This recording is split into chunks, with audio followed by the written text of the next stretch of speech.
सद्गुरु Sherrill Simone और लीला के साथ आधी रात में नौका विहार पर निकले।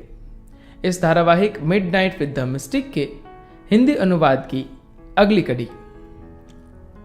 थोड़ी देर बाद हम एक छोटे से निर्जन टापू के पास पहुंच गए। सद्गुरु ने नाव को बड़ी कुशलता के साथ एक रेतीली जगह तक पहुंचाया। लीला और मैं नाव को बांधने में लग गई और सद्गुरु ने एक साफ मैदानी जगह में फुर्ती के साथ आग जला दी। हम उनके पास पहुंच गए और हम सब गर्म लपटों के इर्द गिर्द बैठ गए।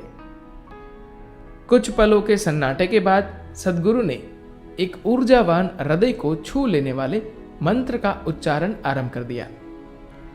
उनका मंत्र उच्चारण सम्मोहित सा हिप्नोटाइज कर देता है।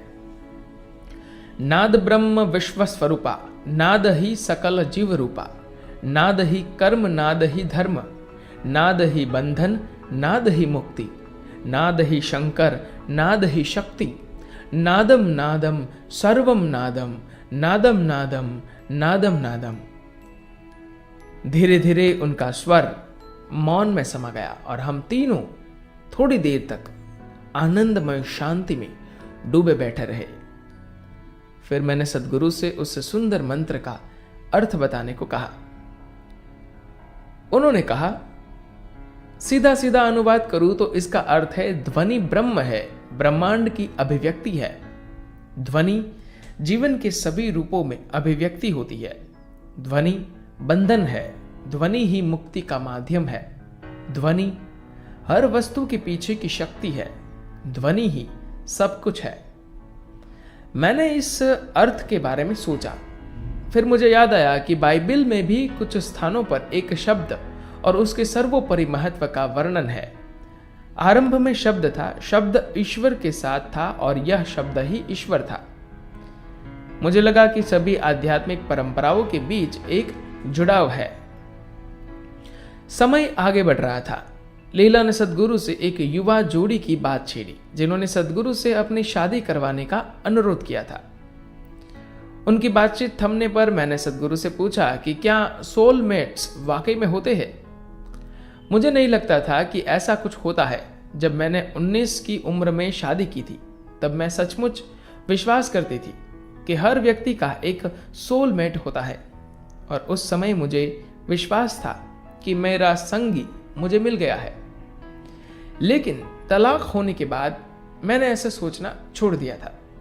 शायद अपनी टूटी शादी की वजह से मैं इन सब चीजों में दोष ढूंढने लगी थी। वैसे बाद में मैं तलाक के सदमे से बखूबी उबर कर एक दूसरे जीवन साथी के साथ सचमुच सुखी जीवन बिता रही थी। लेकिन मैंने अपने इस रिश्ते पर कभी भी इस आशा का बोझ नहीं लादा कि हमें एक दूसरे का सोलमेट बनना है। सद्गुरु ने कहना शुरू किया, अब आपको यह समझ लेना चाहिए कि मिलन हमेशा तन का होता है। ये तन की जरूरत है। हो सकता है मन और भावनाओं की भी जरूरत हो। इसलिए मिलन की प्रक्रिया कुछ हद तक तन की होती है और कुछ हद तक मन की। आत्मा का किसी से मिलन नहीं होता और न ही आत्मा को किसी संगी की जरूरत होती है, क्योंकि ये खुद में संपूर्ण और अथाह है। जो सीमित है उसी को संगी चाहिए ताकि वह पहले से थोड़ा अच्छा महसूस कर सके।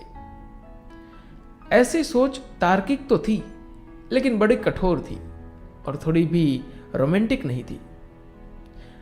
आप कोई संगी किस लिए चुनती है? उन्होंने पूछा। शायद तृप्ति के लिए, मैंने कहा। आप चाहती है कि आपका शरीर पहले से थोड़ा अच्छा महसूस करे? उन्होंने मुस्कुराकर कहा। हम उसे कामुकता कहते हैं और यह बहुत सुंदर हो सकता है।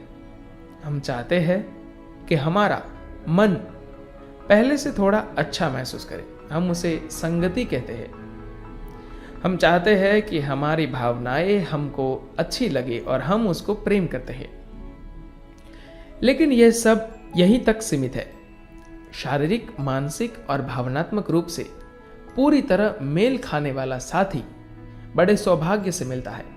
लेकिन यदि आप बंधनों में रहना पसंद नहीं करती, तो इस सीमाओं में बंधा होना देर सबेर घुटन पैदा करता है ऐसे जो भी संबंध आप बनाती है वे तन, मन या भावना के होते हैं। किसी और चीज को आप इस तरह नहीं जोड़ सकती।